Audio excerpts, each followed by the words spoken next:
Order. The Mayor.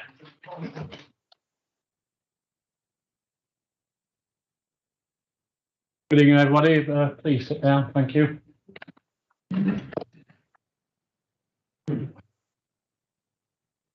We'll start with the formalities first.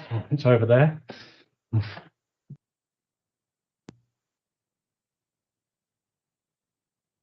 Well, obviously, our item 1 on the agenda will be the evacuation procedure. There is a location plan of the exits and the assembly points situated at the doors of this room. Please familiarise yourself with it. On discovering a fire, please carry out the following: sound the alarm, attack the fire if possible and safe to do so, using appliance provided. On hearing the evacuation signal, please carry out the following: exit the building by your nearest safest exit, one at your rear and one at the entrance you came in on. All visitors report to Assembly Point G, all staff to report to their designated assembly point on Woolpack Way car park. Do not leave the assembly point for any reason until told to do so by the incident controller or the fire brigade officer. Okay, I'll go to item 2 on the agenda is apologies for absence, members away on official council business. Thank you, Mr. Mayor. The apologies have been received from the following councillors: Councillors Hayfield, Jarvis, Jens, MacDonald, Hayden Phillips, Owen Phillips, Simpson, Les Smith and Andy Wright. Okay. Can we add Dave Parsons' apologies? He's had Okay. his arm has fallen asleep. He's had to go back and forth. Okay. Are we noted then? Yes. Noted. Okay. Okay. Item 3, the death of Her late Majesty the Queen Elizabeth, to formally consider a resolution. Firstly, expressing the council's sorrow at the passing of Her late Majesty the Queen Elizabeth II. Second, to extend our heartfelt sympathy to the council, to His Majesty the King Charles III, and to members of the royal family. And 3, to welcome the accession of His Majesty King Charles III. From the chair, I would like to suspend standing orders that members of the public can speak during the meeting. Can I have a proposer and a seconder, please? I'll propose that, Mr. Mayor. One second. All those in favour? Carried. Okay, I'll start off with, firstly with, I've got Councillor Jarvis who isn't here. He's asked me to read his statement out for us. He's got, are we okay? Okay, carry on. Right, he said, Mr. Mayor, apologies that I'm unable to attend the meeting. Would you please read out the following?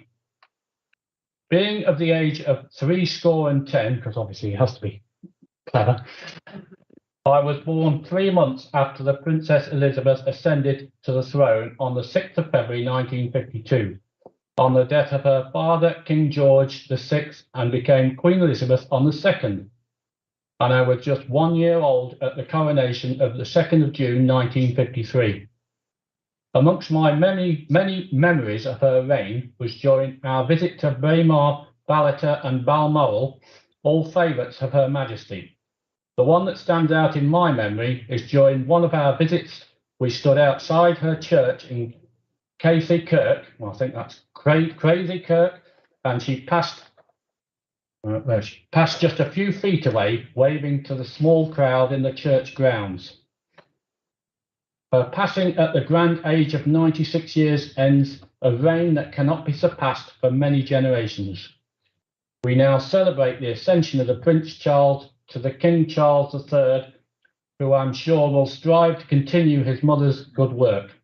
She is now in the care of our Lord and will be laid to rest next Monday with her husband, Prince Philip, by her side. God bless the Queen Elizabeth II. God save the King. Okay, so that was from Councillor Jarvis.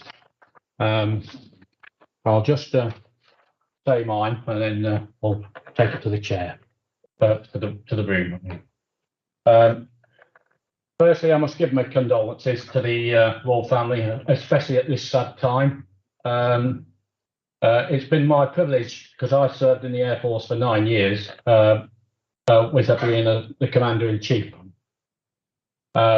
Also, what I must say is the Queen has always been in my life. I'm not like Ray, whereas there's quite a few of us that have not been around while the Queen was here, so I'll get back to my speech. But the Queen has always been in my life, and sadly when we were in St Mary's last Saturday, it really hit home that Her Majesty the Queen had finally gone, when we all sang the national anthem with the King replacing the Queen. And it was a very emotional moment. I can only feel for all the royal family, as most people have time to grieve, but have to be in the public eye from day one to the funeral. I wish to celebrate the new King, King Charles III, and God save the King. Thank you. Right, I'm going to pass over to whoever wants to speak first. Councillor Wright. Thank you, Mr. Mayor. We meet this evening in order for us to express our sorrow on behalf of the Council and the residents of North Warwickshire at the passing of Her late Majesty Queen Elizabeth II. Having never expected to be Queen, she served for over 70 years with an unparalleled sense of duty and declaration, reigning over the United Kingdom of Great Britain and Northern Ireland, head of the Commonwealth and defender of the faith. Unique is a word far too frequently used, and often wrongly, but I'm sure you will agree that tonight is exactly the right word to use. Her Majesty leaves an incredible legacy as the longest lived and longest reigning British monarch, the longest serving female head of state in history, the longest reigning monarch, and the oldest and longest serving incumbent head of state. Over the last 70 years, Her late Majesty Queen Elizabeth II served our country and the Commonwealth unequivocally. It is for this reason that the people of not just this country, but around the world feel a real sense of loss and sadness. It is estimated that around a third of adults in the UK either personally saw or met Queen Elizabeth II, which in itself is remarkable. In total, she visited well over 100 countries and met more people than any other monarch in history.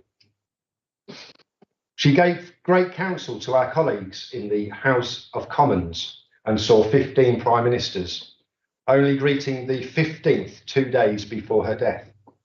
She showed us all how to behave in public life with decency, humility and pride, and was the best diplomat this country had. Her late Majesty led a remarkable life, and she delivered in an era and reign that will stand out as being the most magnificent in the long and great history of our nation. As we mourn the end of her 70-year reign, we commemorate the great life she lived and the long and distinguished service she gave to our country. And we reflect on the importance of the monarch in our public life. Her late Majesty will always occupy a special and affectionate place in our heart, in the heart of this nation. God rest her soul. At this particular time, our thoughts are naturally with her family, and we extend our sympathy to His Majesty King Charles III and to all the members of the royal family as they grieve for their mother, grandmother, and great-grandmother. We welcome the accession of His Majesty King Charles III, who I am sure all in this chamber, the borough, the country, and the Commonwealth will support as he takes our country forward to a new era of hope, progress, and prosperity. God save the King.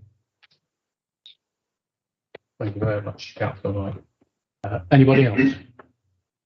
Right, so Councillor Gotting. Thank you, Mayor. My first memories and understanding of the Queen, I was slightly younger than Ray, were at 5 years old, very industriously making a hat to represent the Queen at the Silver Jubilee. And the hat was based around the theme of street parties and community. Very tall hats, but very proudly sat there. as a 5-year-old with my hat on, commemorating the Queen. And I think I still to this day am struck by the sense of joy and the celebration, the whole nation behind one event. And then we've repeated that, of course, with far more understanding, I hope, on my behalf, at the subsequent Jubilees. I think that uniting feature of the Queen for so long through all of our lives has been a real stability and a real kind of elegance and dignity that she's given to us and the leadership. Since hearing about the sad news last week, in the same way as a third of the people you said have actually met or had dealings with, I've been staggered by the amount of people who warmly remember their encounter, a handshake or a word here and there at a garden party or along a street where she's done a walkabout. And looking it up on the internet, they've done 21,000 public engagements in her 70 years, which I think works out about 300 a year, which is a staggering commitment for anybody. She's just reached out, she's managed to reach out to so many groups of so many charities, thousands of charities who she supported and had direct contact with, and really kind of reached into those communities. And I think this is a real sign that her walkabouts that she brought in the 70s have been one of the most effective and amazing things that we've seen from a monarch of this standing. I have personal admiration for her strength. She's perpetually shown that throughout the year she's remained composed and graceful.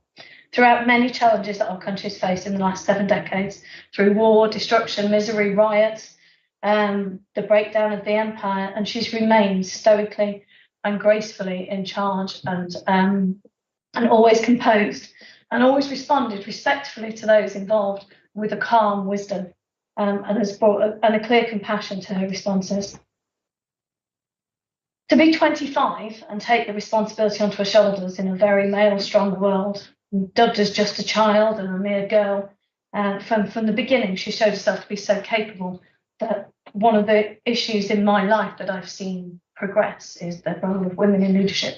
And I think the Queen was instrumental in giving a role model for all people that we could be anything. We had a strong Queen who was humble, who showed her humility and compassion in her role and didn't need to take on the roles that she could have done.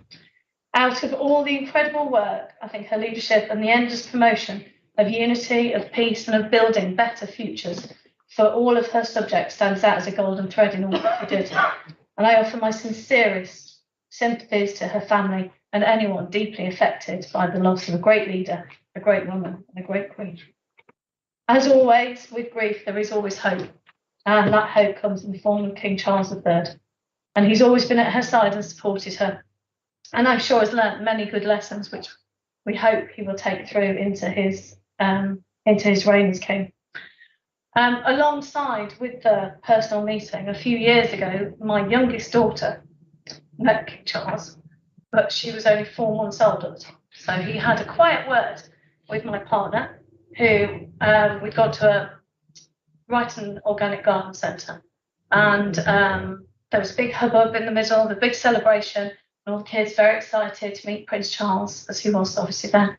And the baby was a little bit upset, so Toby had taken her off into a corner, quietly away. And rather than Prince Charles engaging with everything that was going on, he made a beeline to a quiet corner and just said, "They are difficult at this time, aren't they?" To which we kind of went, "Yes, they really are." But he was struck by the realness of the man. He was obviously a dad, above and beyond anything. He'd made a beeline to engage with somebody off in a quiet corner rather than taking the limelight. He was struck by his presence. He was struck by the humility that he demonstrated, and that gives us hope that the Queen's amazing work over the 7 decades can be carried on. Alongside the Queen, who obviously I shared a number of interests in, alongside the kind of empowerment of women in our society, Prince Charles also has many passions which are also close to my heart about promoting education, engineering, and of course the environment. And I welcome a leader of our country that has such amazing priorities. Really look forward to welcoming him at the coronation in a year's time, and looking forward to seeing the amazing traditions and the standards that the Queen has set carried on through his lifetime too. Thank you. Thank you, Councillor Gosling. Anybody else would like to speak? Councillor Clues? Yes, Mayor. I'd just like to pass on my condolences and my family's condolences on the passing of our late Queen to her family, but also to her staff, as her ladies in waiting, her valets, all those that looked after all of the horses, the corgis or anything. It must be so hard for those, because most of those people spent more time, I should think, with her than they did with their own families, and probably more time with her than some of her family did. So, you know, it isn't just her family that has been infected by this. I'm sure it would be her family and her staff, as we are even here. And, you know, how many of us have spent much time with the Queen? I do remember one incident when my friend was competing at Gapcombe, and I was there as the lowly groom. And we was walking the fences to, as you do, to stride out to see the difference between the jumps. And Princess Anne was one of the most comfortable people you could ever meet, especially when you was talking about horses. And most people had a groom with them or somebody else. And another lady that was competing as well said to Princess Anne, "Oh, is that your groom?" And she said, "No, that's my mom."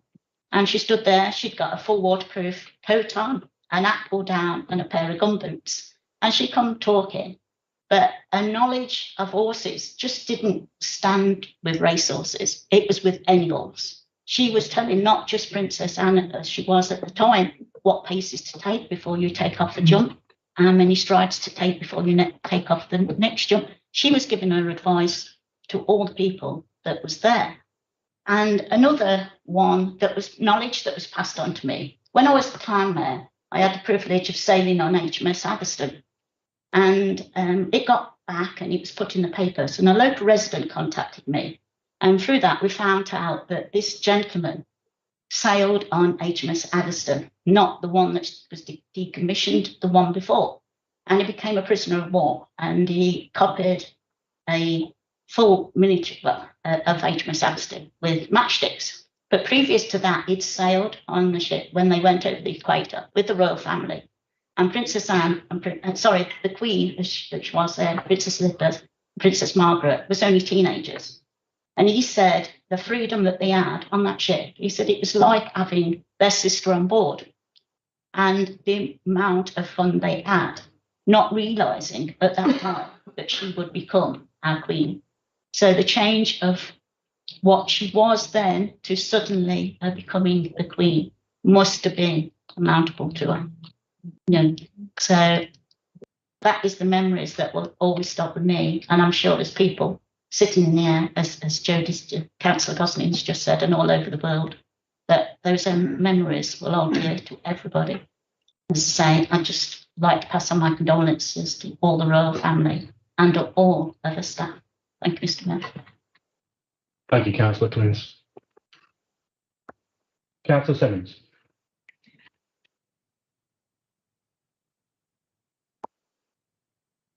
I was asked to write a tribute for Coleshill, so you know, as I'm actually currently mayor there too, and talking to quite a few people, so many have got such wonderful memories as you've both just outlined. But we talked very much about Coleshill and the people there and their memories and their delight really in celebrating the Queen's many achievements over her long reign. There was the Silver Jubilee in '77. The Golden Jubilee in 2002, and the 90th birthday event in 2016, where school children were really pleased to participate in the joyous occasion, particularly pin the nose on the Queen or pin the tail on the corgi on the croft. And the memories that were shared were really rich among local residents of the really good times that they had appreciating her reign. And in my own civic year, I was pleased to play a very small part in celebrating her long service just a few months ago. And it was wonderful that we were able to come together as a country, celebrate such a historic reign with a long Platinum Jubilee, 4 days of partying in the streets and outdoor events. The Coleshill Platinum Jubilee celebrations included many street parties, family and community gatherings, and our own community celebrations on the croft with the beacon lighting and the town band concert and fireworks attracted so many hundreds of people all joining together to celebrate this amazing person's life's work, really. Most of us are too young to know, other than Ray, obviously, any other monarchs, so much so that she's sort of intrinsic to our character as Britons. Part of the fabric of our country. The Queen's just so much more to us than the face on the stamps and the coins. She's provided a constant, reassuring and steadying voice along the way as our country has faced so many challenges and upheavals. You know, such a constant in our lives that I actually thought are almost immortal, that always to be there, that this day would never come. And the shock and the sadness that that's led to has been felt so widely across the country, our own communities, the world almost, just highlighting the unique impact that she has had on us all. The Queen has seen so much change in her reign and has always led us through those with a calm dignity and reassuringly through the pandemic and the COVID times said we will meet again. Her gentle, often understated guidance through our darkest times has brought light and optimism to our country. Throughout her 7-decade reign, she showed an inspirational sense of duty and provided unwavering dedication to our nation and is stoic in her determination, brave and compassionate, as she demonstrated through the wartime particularly. She wasn't just the head of a family. She was an icon of our nation and central to our sense of belonging to this nation, to this country. The Queen was such an extraordinary woman. Our admiration and respect for her, I think, will live on forever. In all of her visits that we've heard about, and I think there are thousands, if not millions of memories around the Commonwealth. People have talked about ones closer to home, Coventry, Solihull, opening Chelmsford Wood Shopping Centre. I wonder what she did make of the TC. Queen Elizabeth ensured that she paused and waved and gave her famous waves back, exuding smiles and warmth and gentle humour. I mean, that wit and humour really gave us all a feeling of closeness to her. I mean, who could ever forget that 2012 Olympic ceremony appearance with Daniel Craig, where, you know, some people around the world thought she really did jump out of a helicopter. But more recently, sharing tea with Paddington Bear. And now I send my love and heartfelt sympathies to the royal family. Queen Elizabeth II was clearly a much loved and will be much missed mother, grandmother, great-grandmother, cousin, friend, aunt. Thank you just doesn't seem quite enough. But my warmest and most sincere thanks to her for her exceptional lifelong service to us, to our nation and us all. God save the King. Thank you very much, Councillor Simmons. Anybody else? Councillor Riley. Thank you, Mr. Mayor. With your permission, I shall read a tribute that Councillor MacDonald has sent forward and then say a few words of myself. Okay. Mr. Mayor, Councillor MacDonald has written, please accept my apologies for not being able to join the council meeting this evening. I would, however, like to express my sincere sadness about the death of Her Majesty Queen Elizabeth. It is the end of an era. She has selflessly served this country, the Commonwealth and the world in a most wonderful way, through challenging times and good times. She has been the constant in our lives and brought many people joy with her radiant smile. Councillor MacDonald writes that in May 2019, I was honoured and delighted to be invited to Buckingham Palace, where I attended a garden party. During the afternoon, I waited with a friend on the front row of the walkway in the gardens where she and others walked to greet people. Although using an umbrella and a walking stick, she seemed so determined to meet people, as many people as possible, and appeared to be genuinely interested in all who spoke to her. It was unexpectedly freezing cold, but the sight of Her Majesty and the excitement made us forget the shivers, and we had a very memorable time. May she rest in peace. Thank you. It's been an interesting time, Mr. Mayor. I've never met the royal family. However, I, like other people in this room, have the distinction of having sovereign awarded medals. And I think those medals are some of the most proud possessions that I own. Mm. I also, in my working life, served my whole working life, having taken an oath of allegiance to the Queen. And I don't think I've actually surrendered it. I think I've still got the oath of allegiance. I'll have to work out whether I have to make it for the King now. But again, I am innately proud of the fact that I've sworn an oath of allegiance to the monarch. Mm. These are interesting times. And as I stand here tonight, I am proud of the Queen. I am proud of the Sovereign. I'm proud of everything she's done for this country. And like everybody else in this room, I hope the tradition of the monarchy and the constitutional monarchy as we know continues into the reign of King Charles and also into the reign of people who should follow him, members of the royal family should follow him. So thank you, Mr. Mayor. Interesting. Thank you. Thank you very much. Anybody else? No? Councillor Lees, ex-Councillor Lees, should I say, Joan? Joan, did you want to say anything? Thank you, Mr. Chairman. Just casting my mind back quite a time, I think I was a little bit older than the young lady behind me when I first actually saw the Queen. And that was a total surprise. In those days, I lived in Lancashire, not very far from a place called Knowsley Hall, if any of you are familiar with that. The Earl of Derby, that was his home, the Stanley family. And apparently the Queen very often used to visit Knowsley Hall.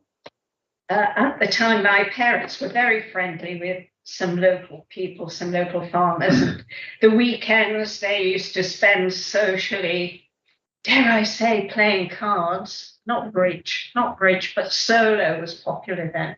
And I'm looking to see if Les is here, and he isn't, because with Les, it's always canasta that he talks about, but that's all of an era.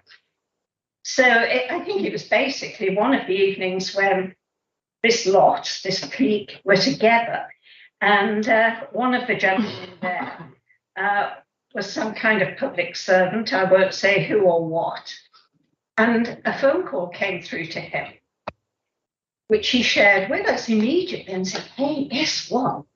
The Queen's coming up to Knowsley Hall tonight, and if we go down XYZ lane, which I will not disclose even now, as it joins the main road, we may be able to see the Queen. There wasn't so much traffic in those days, so it was a lot easier. So off we got. There was about, I don't know, 12, 15 of us. And it was all very quiet, and we stood by the traffic lights, just wondering what would happen. And then all of a sudden, we saw this vehicle coming down the main road, stopped at the traffic lights, and we were there. And the lights went on, so that the people, the back of the vehicle, the Queen no less, dressed in her finery with her coronet on, and the Duke of Edinburgh was sitting there, and we were standing outside, I think not quite knowing what to do, but, a little bow. And we remained just looking at each other for 2 or 3 minutes, and then off they went. And it was really, as I say, just such a magnificent moment. It just felt so both real and unreal. And I think the reason it felt unreal was, even though no words were exchanged, somehow you could feel a warmth. And I think perhaps this is something the Queen has always managed to do. Seems to me, she's been so enthusiastic about her work and her duties. And duty is so important these days, because public service isn't always looked upon the way it used to be looked upon. But, I've always felt that warmth for the Queen ever since. And my views never changed. I think she's taken us through many difficult times extremely well. Very grateful to her. And at the moment, I think things look fine with the way matters will go on. I think King Charles will do a good job, and certainly the heirs. So God bless them all, and God save the King. Thank you. Thank you very much. Okay.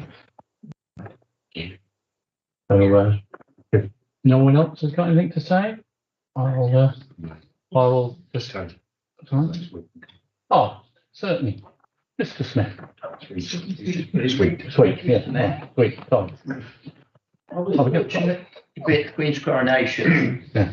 I was selected when I was in the Army Cadet Force, and we stood outside Queen Victoria's Memorial, the guards, and when she came back, she looked across and she was smiling so brightly, it was radiant, and it seemed to see, you look at her, she seemed to be smiling at me. I don't know if she was not, but that's how she went by. And I was fortunate as well, in 1987, she awarded me the British Empire Medal, which I'm so proud of, being a humble miner and having the Queen, recognise services done in the mines and in the community.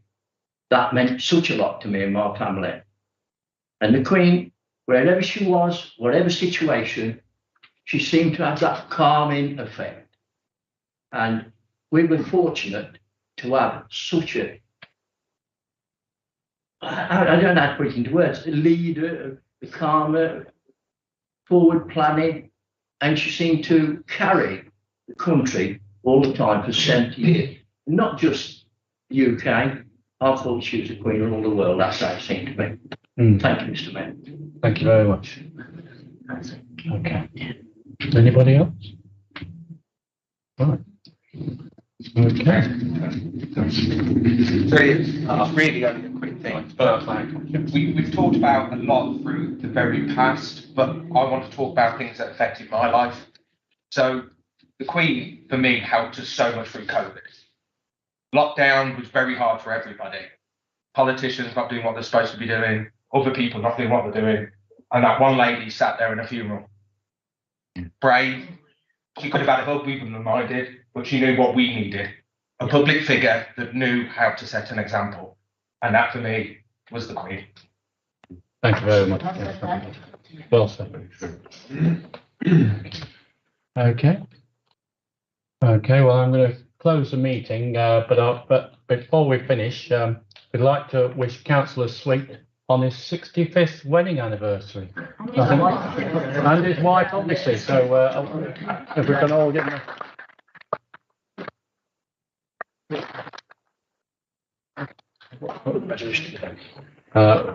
Thank you. that's right. The resolution that ran out earlier, which has been proposed and seconded, now needs to be voted. Okay, so put the resolution to the vote then. But I read out earlier. All those in favour? All those in favour? There we go. None against. Thank you very much. Okay. So, well done. Yeah, thank you. Thank you very much.